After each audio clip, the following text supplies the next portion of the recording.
Hello everyone. In this video, I'm going to really just do two questions for you as a tutorial on hypothesis testing involving a population mean. And we're dealing with a single population. And one case we will do where the population standard deviation sigma is known, and the other case where sigma is unknown. So that means in the first case, we're going to have to use the normal distribution as our sampling distribution. And the second case, we're going to have to use the t-distribution as our sampling distribution. So I'm going to start off with this particular problem right here, which basically says the following. We have, this has to do with tax returns, and the idea that generally people who feel they'll get some, good money from the tax department will actually file their taxes early. Those of us who believe that we're not going to get much money are going to take our good old time to file our tax returns. So according to the IRS, individuals filing federal income tax returns prior to March 31st receive an average of about $1,056 in 2018. Consider the population of last-minute filers who mail their tax return during the last 5 days of the income tax period, typically April 10th to 15th. A researcher suggests that the reason individuals wait until the last 5 days is that on average these individuals receive lower refunds than do early filers. Develop appropriate hypotheses such that the rejection of HO will support the researcher's contention. In other words, develop an appropriate set of hypotheses where we want to test the researcher's claim that people who are filing late are filing essentially because they will be getting lower returns. So late filers get lower returns versus late filers don't get lower returns. Okay, so that's what we actually are going to do in this question. Second part gives us the information that we need. Third part gives us, asks us a question, which is at a 5% level of significance, what is our conclusion? And then to repeat the process using the critical value approach. So let's get to the problem. Fairly straightforward. All right. So we have the information here given to us. So it's always good to start off with what is it that we know? What is it that we have in the problem? Well, we know the following thing. I'm going to start off with this color. I like this color against the black background. So what we know that average of people who file before the end of March is 1056. We believe that people who file late are going to get less than that. We're also given some information in this problem, and I'm just going to just bear with me for a second just to get to my problem page here, and let's go to that. All right, so I need to be able to refer to that problem page over here. So 1056 is what we have. We are being asked to sort of establish the hypotheses. So late filers, we believe, actually get less than that. So late filers will have an average that is less than 1056. That's what we believe. So if we want to test the hypotheses, essentially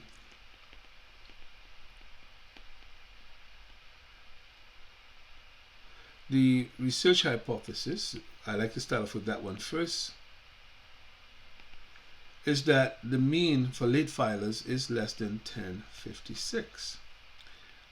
The opposite of that, which is what we typically do with the null hypothesis, we just set it to be the opposite, so that way it's we set up this sort of a competing hypothesis. Either A or B is a binary situation. Either you support A or you don't support A, right? So if you support A, then you're rejecting HO. If you support HA, that is, sorry, you're rejecting HO. If you cannot support HA, then you're failing to reject HO. All right. So the opposite of that is that the mean is the same or even more, 1056. So that is, let's put that in words. HO, HA. It's always nice to be able to phrase it so that you could actually state a narrative about it. All right. So late filers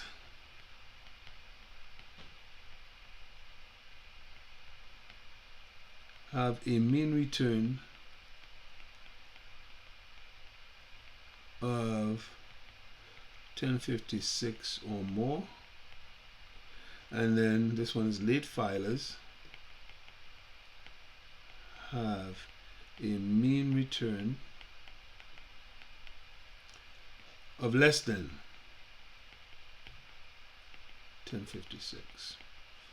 So words and symbols. We are hypothesizing about a population mean, so therefore we should have mu in here like we do.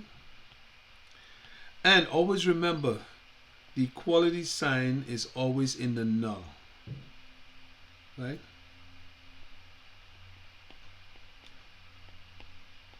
Always in the null hypothesis.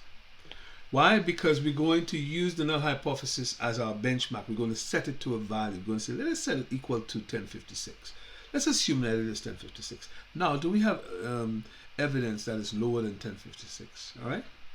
We never have an equality sign in the research hypothesis because we cannot prove something, a parameter is equal to a particular value from a sample.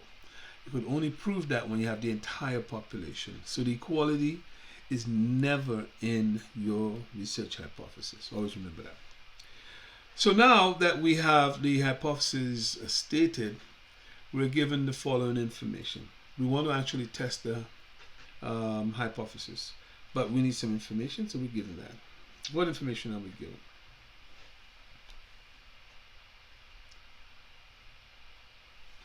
So we have, so let me just move that a little bit over here so we can still see it. So B, we are told the following. So we have a sample of 400 returns. And what did we find? In the sample of 400 returns, we found a sample mean, not mu, but X bar, of $910. And then we have standard deviation, which we'll assume is $1,600. So what is the p-value? So the p-value by definition is, what's the likelihood of observing this sort of sample? If the true mean is 1056 and the standard deviation is 1600. So what is the probability of observing a sample mean of 910 if we have mu is equal to 1056 and sigma is equal to 1600? Of course, we have a sample size of 400 as well. So that's essentially what we're being asked for. We could calculate that by simply doing p x bar less than 910 is equal to or equivalent to z value less than or equal to some value z. Now, why do I know to use z as my sampling distribution? It's because the population standard deviation sigma is known, and so therefore the sampling distribution of the sample mean x bar is a normal distribution. First limit theorem tells us that. And so here we go. We would have z0 is 910 minus 1056, 1600 over the square root of 400, which gives us a value of negative 1.83. Now all we have to do is to look this up in the Z table and we will get our answer to that. So answer to this question then is p x bar less than 910 is equivalent to pz less than negative 1.83. That is 0.0336. Now some of you might be wondering, where did I get that from? Well, it's not difficult to show you. Going through the normal table. So if we look at the normal table right here, we have negative 1.83 Negative 1.83. If I were to choose a different color just to highlight this, let's use red. Negative 1.8 is right here. Negative 1.83 is right here. So this is our answer. We just read it off the table and it's fairly straightforward. So 0.0336 is indeed our answer. Right? So that's our p-value.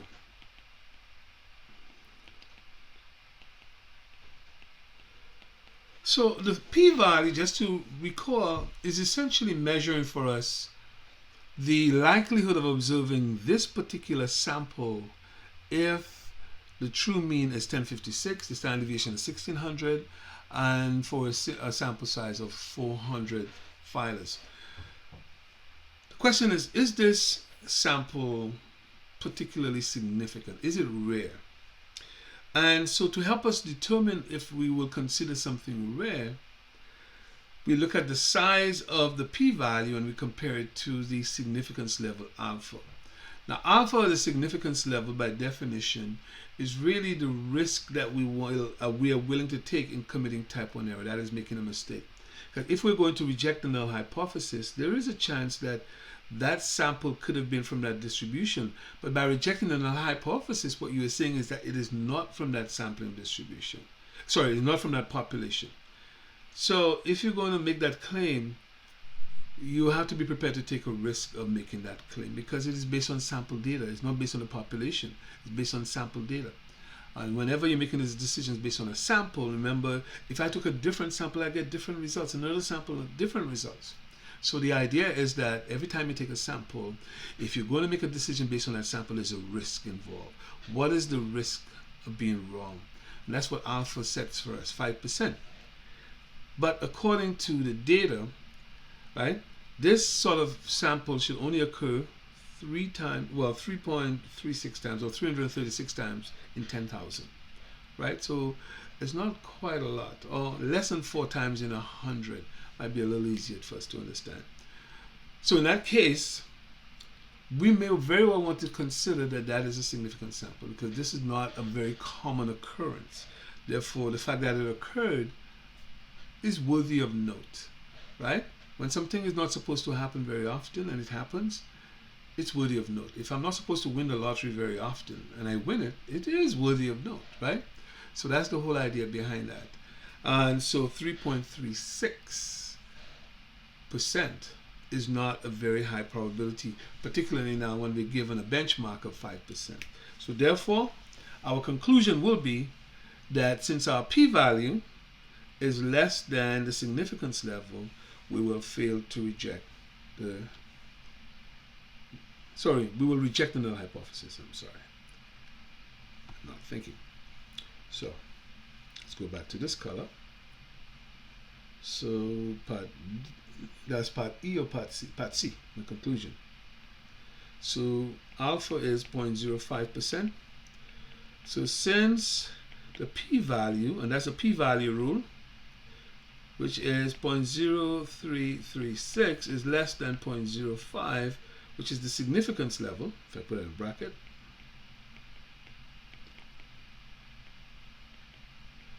In other words, we can think of it as if the probability is up to that, then we'll consider it significant, right? We reject the null hypothesis, reject HO, and conclude. We conclude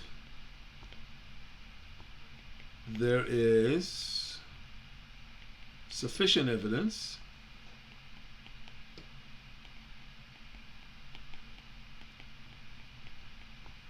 late filers get, on average, less than 1056. That's it. What kind of error might we commit? Type 1 error because we rejected the null hypothesis. Okay, so possibility of type 1 error.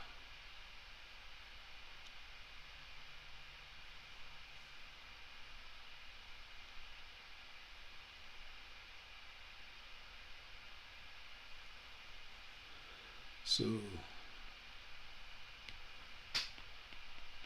possibility of, sorry, type 1 error, rejecting HO when it is true. So in other words, this could have just been one of these extreme samples from that population. But we said we'll take a risk and we'll say, no, you didn't come from that population. And so therefore, we will conclude late filers get less money. Now, we were asked, what if we were doing this as using a critical value approach, D.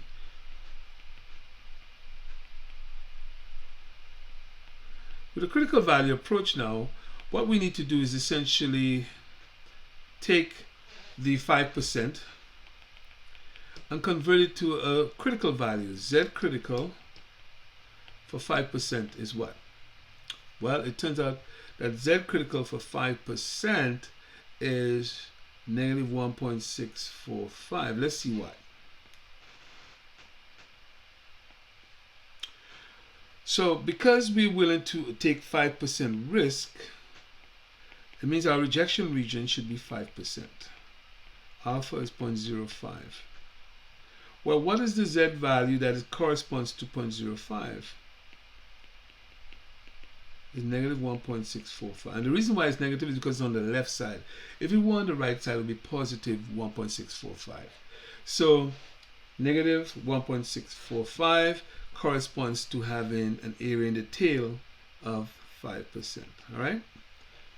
That's our critical value. In case you're not sure how to get that, we go to the Z table, find the area that corresponds to 5%, and look up the Z value. Let's do it.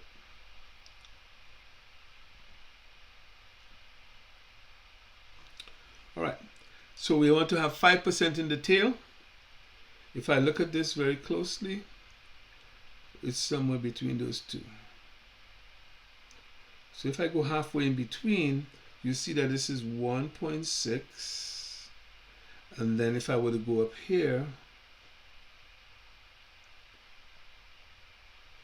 we could go sort of in the middle of those two.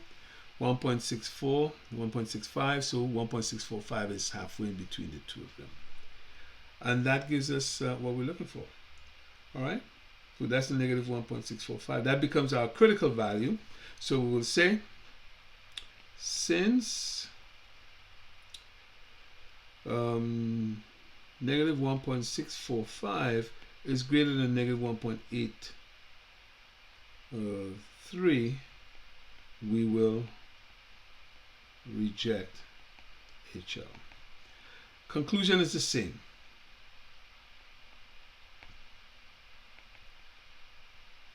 I'm not going to rewrite it because it's exactly the same as above. So if I were to just show you what I mean by this is that, so this is negative 1.645 here, but the negative 1.83, which is our actual test statistic, is here somewhere beyond that point, right? So that means that we are in the rejection region. That was our p-value right there. The yellow region that I'm shading, that's our p-value. The red region, which is also part of the line underneath the yellow, is alpha.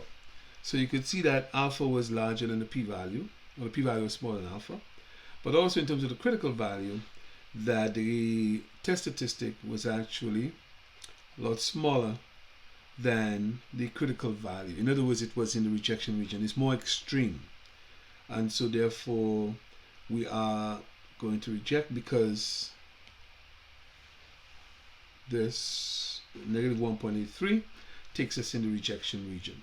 And folks, that is this particular question, asking us to do a hypothesis test for population mean and using what we know about p-value and the critical value approach to solve the particular problem.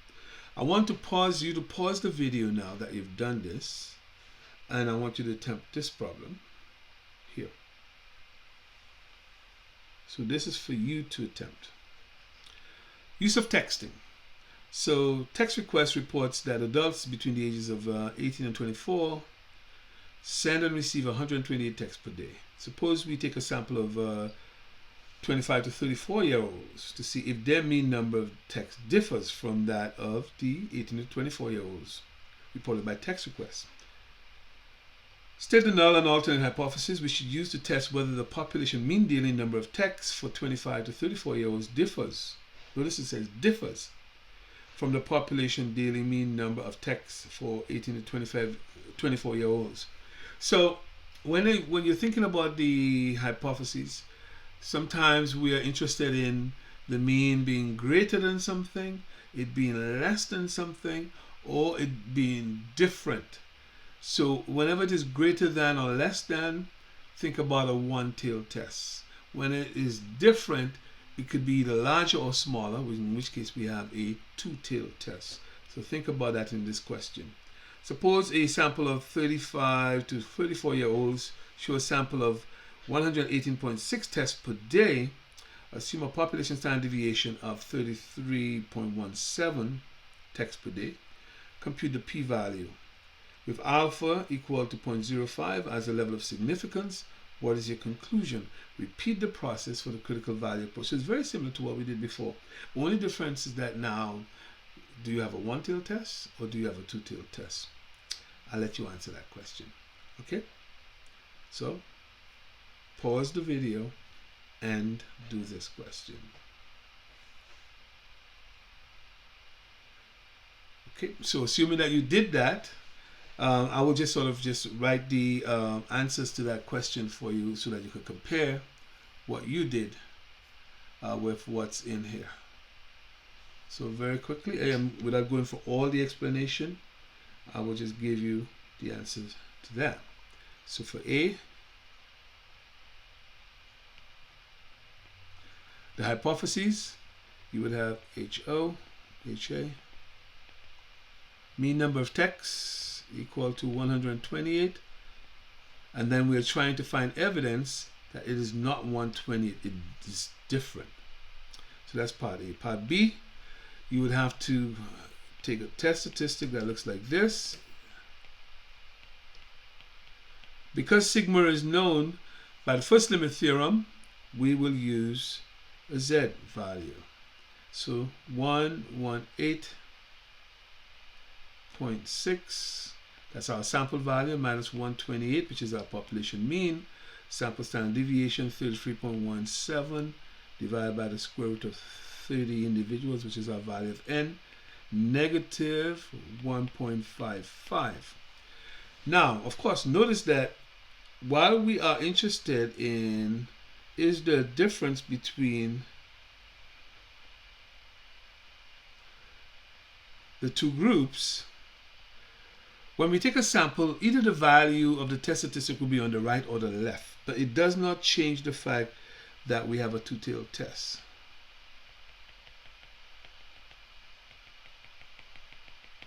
So this would be alpha over 2, 0.025, alpha over 2, 0.025, right? And you could actually check it out for yourself, but the critical value would be 1.96 and negative 1.96. So if we find a test statistic that is less than 1.96, then we reject the null hypothesis, right? Reject HO, reject HO. So that's it for the two-tailed test.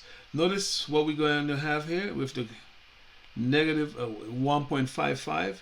It's not going to be in the rejection region. So we are not going to be able to reject the null hypothesis. But anyway, I just wanted to show you this is step 2. But to be able to see it, I just wanted to draw this diagram right here, and I'm going to put in red where my negative 1.55 will fall, somewhere in here. All right. So we're trying to find the p-value. So the p-value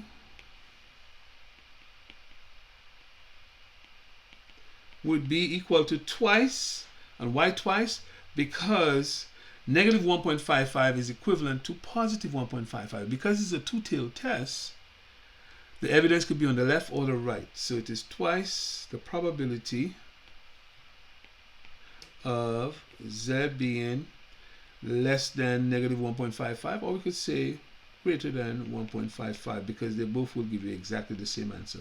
So it will be 2 times whatever that area corresponding to 1.55 is, 0.0606. You can get that from the table. So 0.1212. That's our p-value right there. Okay, and then if you now use part C and you compare it to alpha, so clearly alpha is 0.05, p-value is 0.1212.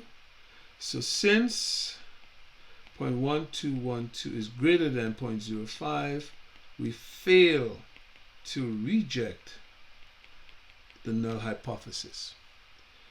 If we fail to reject the null hypothesis, we conclude, therefore, that we have insufficient evidence of a difference between the two groups, right?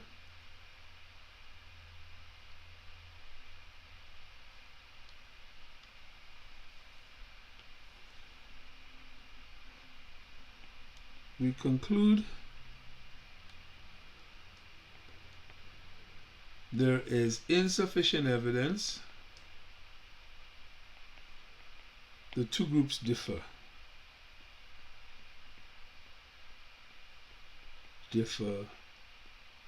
In average daily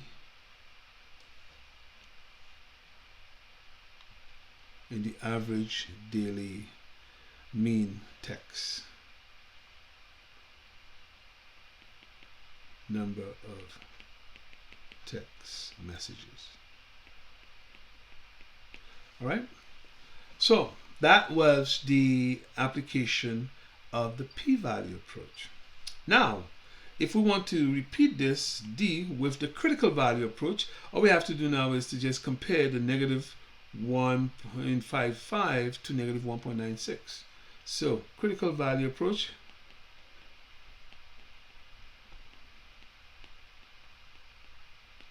We will compare.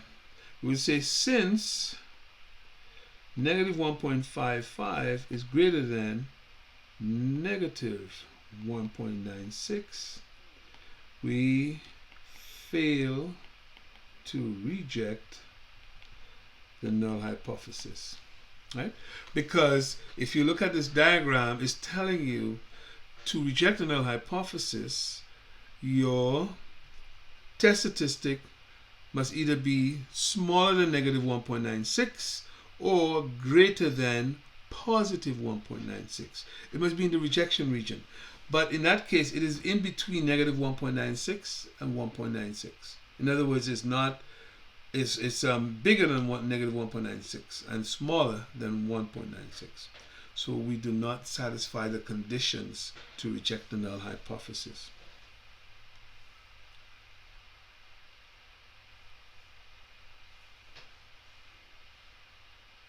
So we failed to reject. What's our conclusion?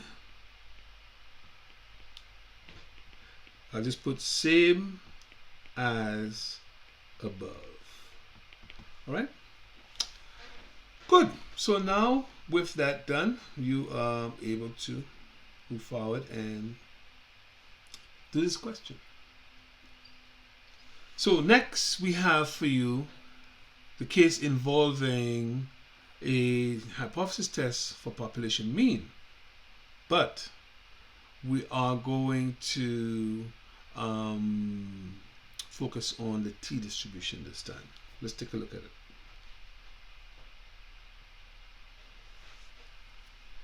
This has to do with now the price of good red wine. Some of us like red wine, some of us don't. So according to the Vivino website, the mean price of a bottle of red wine that scores 4.0 or higher on the Vivino rating system is 32.48. A New England-based lifestyle magazine wants to determine if red wines of the same quality are less expensive in Providence, that's another region. And it has collected prices for 56 randomly selected red wines of similar quality from the wine stores throughout Providence. The mean and standard deviation for the sample are $30.15 and $12 is the standard deviation, respectively. Develop the appropriate hypothesis for a test to determine whether the sample data support the conclusion that the mean price in Providence, right, that scores 4 points or higher is less than the population mean of 32.48. So are wines in Providence cheap on average, even the same quality of wines? And then using the sample of the 56 bottles was a p-value at 5% level of significance. What's your conclusion? And repeat it using the critical value approach. Now, this is very similar to what we've just done. The only difference is that, is the sampling distribution now different? And if so, what makes it different? Right? So when we look at this problem, what makes it different is the fact that the population standard deviation sigma is not known. So given that sigma is not known, then we have to use a t-distribution. When sigma is known, we apply the first limit theorem. When it's unknown, we apply the t-distribution. Now, if the sample size is sufficiently large, meaning greater than or equal to 30, we could use a normal approximation and treat it as if it were a z-value problem. But in this case, we will just leave it as t-value. Our book, while it talks about the central limit theorem, does not really change these problems over to the normal distribution. It just sticks with them as t-distribution problems whenever sigma is unknown. So just make a note of that. By default, the book that we're using for this course keeps all the problems that where the t-value, where sigma is unknown as a t-value, as a t-distribution problem. Okay, all right. So let's just set this up fairly quickly. What is it that we know about this particular problem? So I'm just going to forward my my problem right here so I could see exactly what I'm dealing with, and we take it from there.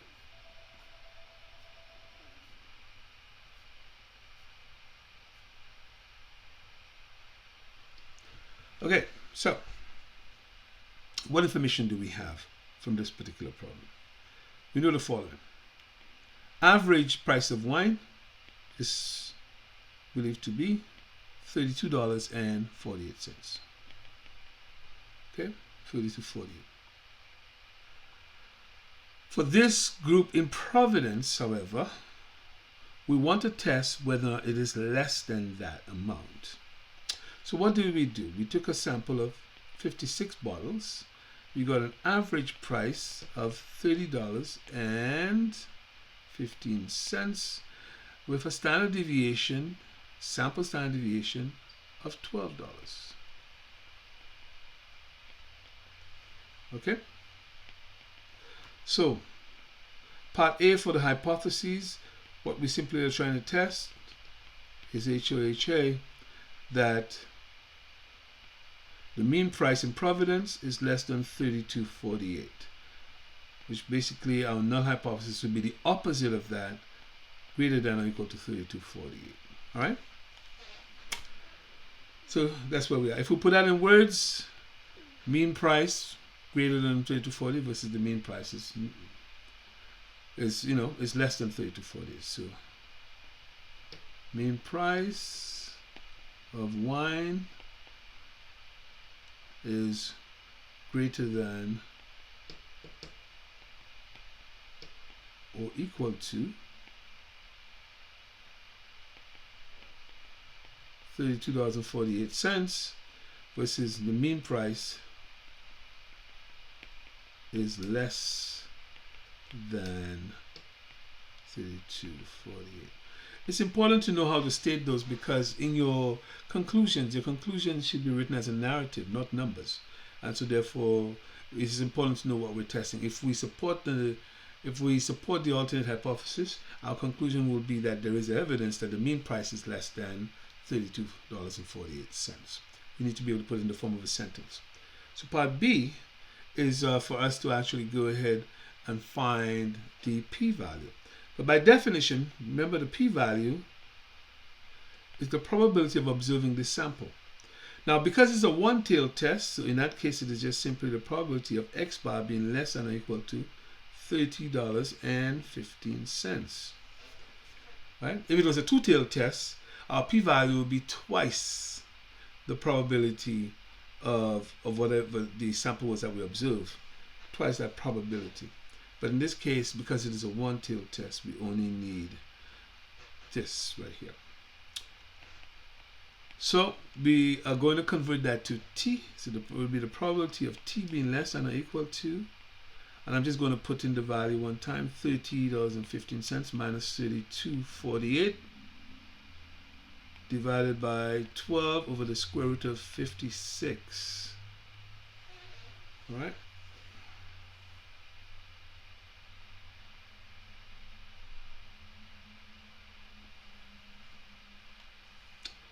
So that's that.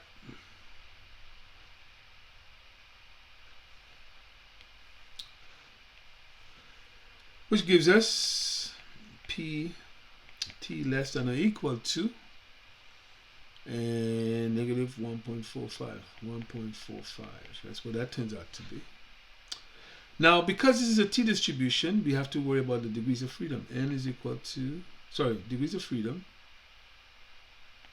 is n minus 1, 56 minus 1.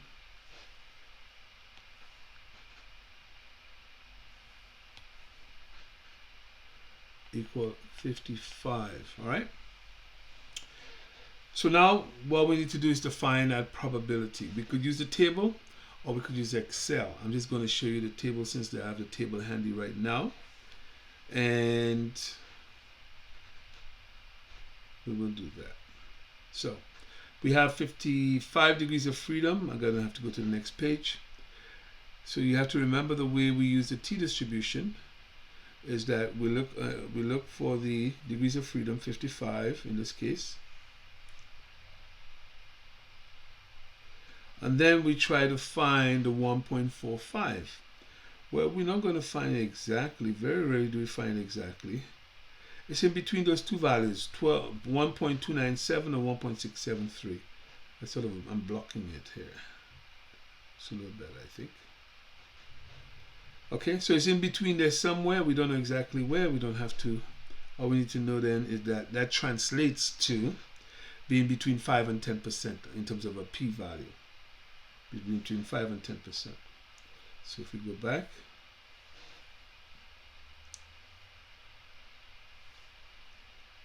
so your p-value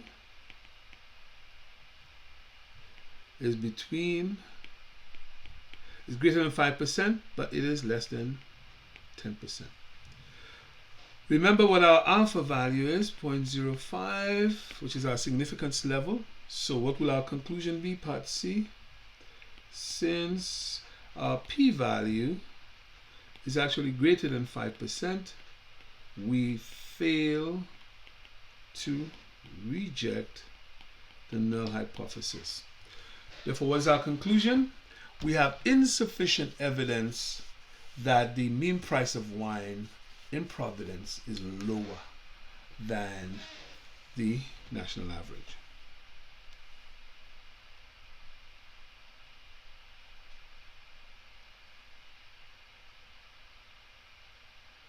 Trying to get this squished. Now let me squish. Oh boy. You just have to get it just right. So in this case, we fail to reject each other. Our conclusion would be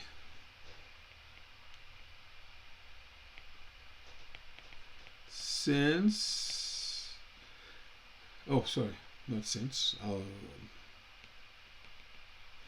we already did the since as a decision. Conclusion, we have insufficient evidence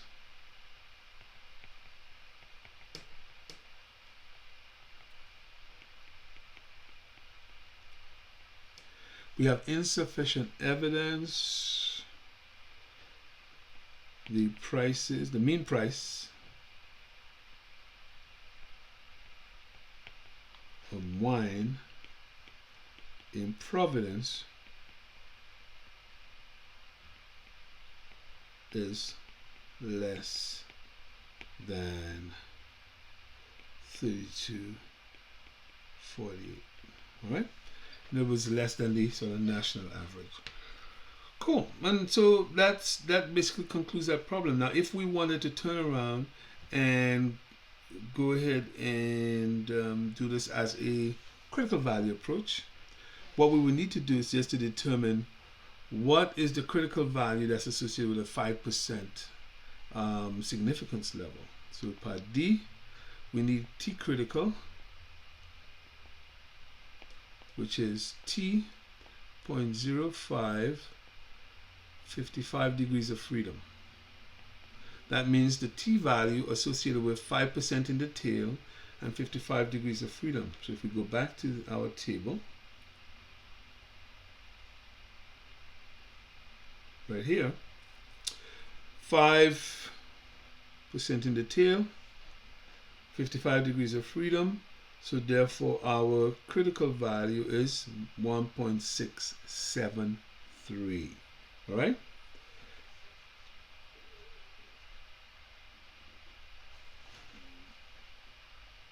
Because this is a left tail test, the critical value will be negative 1.673. So since negative 1.45 is greater than negative 1.673, we fail to reject HO. Conclusion, I'm just going to put same as above. Essentially, this exercise is just getting you to repeat the process so that you get the mechanics of it, but the answer is not going to change. So here's what happens if we look at this as a picture. We had negative 1.45 as our test statistic, and then our alpha value, which I'll put in red here, alpha 0.05, gave us a test statistic of, not test statistic, but a critical value of 1.673. So you could see that the test statistic of negative 1.45 did not quite make it into the rejection region. This is our rejection region right here. Reject HO. So the critical value, T critical, was 1.673, negative 1.673. We did not get beyond that. So therefore, our sample is not an outlier. It is not an extreme sample. So we don't have enough evidence that we should reject the null hypothesis. I want you to think about it. Just looking at the numbers. You know, you get in a sample of 56, you got an average price of $30.15. The average nationally is $32.48. There's not a huge difference between those. But if we wanted to go ahead and reject the null hypothesis anyway, the risk we would be willing to take is the p-value, and the p-value turns out to be between 5 and 10%. So maybe it's not too much of a risk in any case to say, hey, the average price in Providence is actually cheaper. It just means that you'll be taking a risk that's higher than 5%, but it happens to be less than 10%. Might be a reasonable risk to take. Okay. Now I'm going to pause the video right now, and it's your turn to do this last question for me.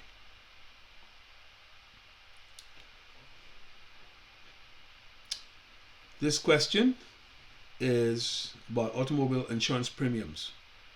Website reports that, so is it the Unshore website reports that the mean annual premium for the automobile insurance in the United States was $1,503.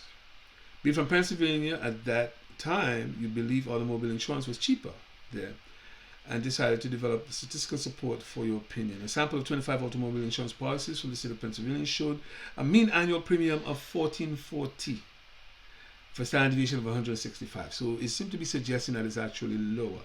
Develop a hypothesis that can be used to determine whether the mean annual premium in Pennsylvania was lower than the national mean annual premium. What is the point estimate of the difference between the mean and in Pennsylvania and the national mean?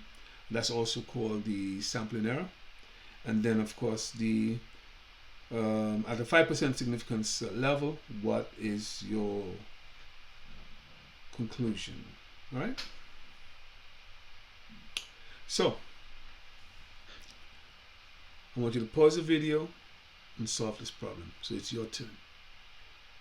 After you solved it, come back and take a look at the solution. Okay, now that you've actually gone ahead and solved a particular problem, let's see if your answer dovetails with mine. I do hope you actually stopped the video and actually attempted the problem. Otherwise, you're just fooling yourself. Let's do this.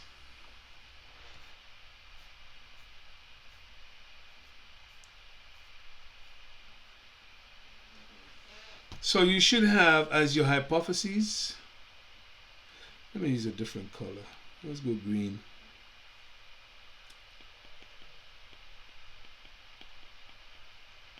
All right. So the research hypothesis that we would like to test is that the mean is actually less than 1503, right? Because remember we got in a sample 1440. So therefore the alternate to that, not the alternate, the null. The alternate is that it's less than 1503, therefore the null would be that it is 1503 or more. All right? Then, so basically the mean price of an insurance policy is less than 1500 versus it is equal to or greater than 1500. So that's the first thing. Part B, you want a point estimate of the difference between the two, which is called a sampling error. Not standard error, but sampling error. Basically that's x bar minus mu, which is 1440 minus 1503, which is negative $63. Negative 63. All right. Now you have part C. You're going to actually find the p-value. So our degrees of freedom is n minus 1, which is 25 minus 1, 24. All right. So is this a one-tailed test or two-tailed test? If we look here, we see that that's a one-tailed test.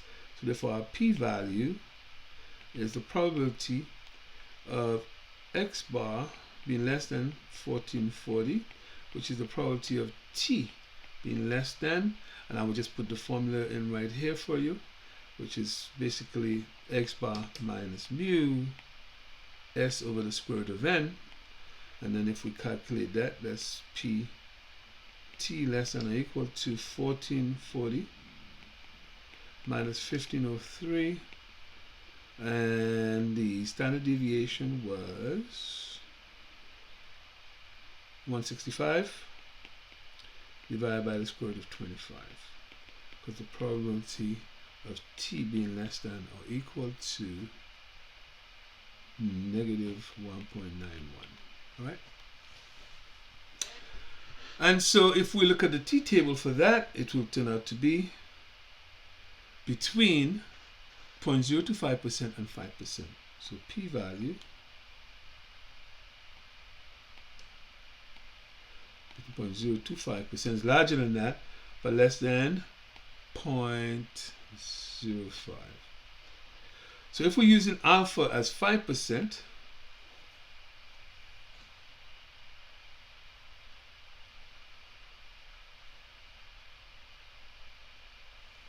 so if we use alpha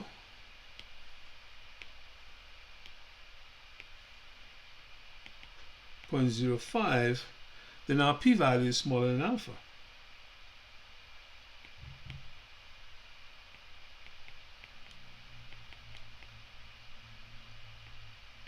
Smaller than alpha.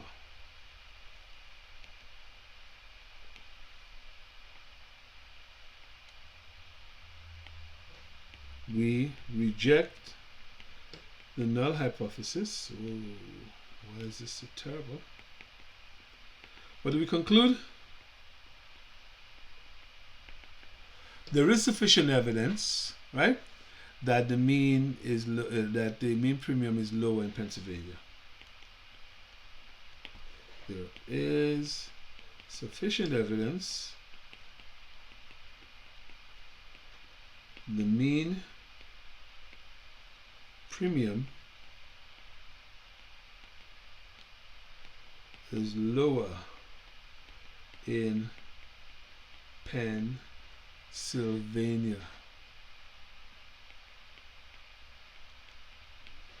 Yeah, good. So there's a risk of type 1 error. The actual risk of type 1 error, or the observed risk, is the p-value, which is less than 5% but greater than 2.5%. If you actually wanted to use Excel to find the exact value, you should get an exact value of 0.0341. Using Excel, 0.0341.